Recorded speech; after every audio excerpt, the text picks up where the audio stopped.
بسم الله الرحمن الرحيم. اقتربت الساعة وانشق القمر وإن يروا آية يعرضوا ويقولوا سحر مستمر وكذبوا واتبعوا أهواءهم وكل أمر مستقر ولقد جاءهم من الأنباء ما فيه مزدجر حكمة بالغة فما تغني النذر فتول عنهم يوم يدعو الداعي إلى شيء نكر خش عن أبصارهم يخرجون من الأجداث كأنهم جراد منتشر مهطعين إلى الداعي يقول الكافرون هذا يوم عسر كذبت قبلهم قوم نوح فكذبوا عبدنا وقالوا مجنون وازدجر فدعا ربه أني مغلوب فانتصر ففتحنا أبواب السماء بماء منهمر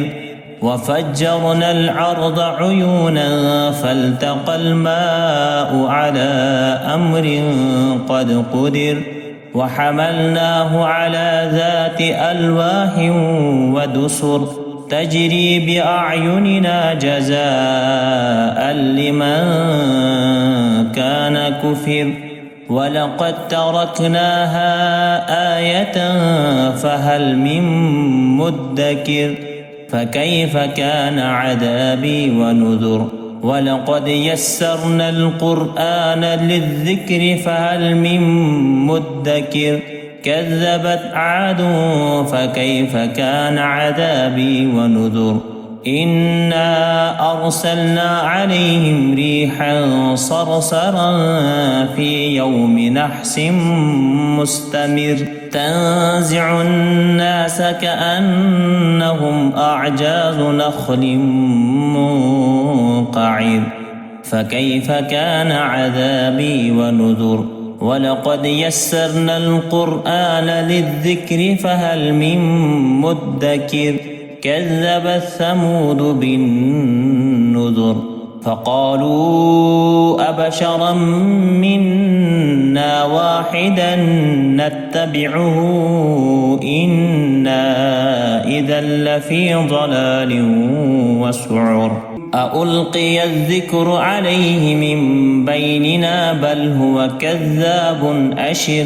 سيعلمون غدا من الكذاب الأشر إنا مرسل الناقة فتنة لهم فارتقبهم واستبر ونبئهم أن الماء قسمة بينهم كل شرب محتضر فنادوا صاحبهم فتعاطى فأقر فكيف كان عذابي ونذر إنا أرسلنا عليهم صيحة واحدة فكانوا كهشيم المحتضر ولقد يسرنا القرآن للذكر فهل من مدكر كذبت قوم لوط بالنذر إنا أرسلنا عليهم حاصبا إلا آل لوط نجيناهم بسحر نعمة من عندنا كذلك نجزي من شكر ولقد أنذرهم بطشتنا فتماروا بالنذر ولقد راودوه عن ضيفه فطمسنا أعينهم فذوقوا عذابي ونذر ولقد سبحهم بكرة عذاب مستقر فذوقوا عذابي ونذر ولقد يسرنا القرآن للذكر فهل من مدكر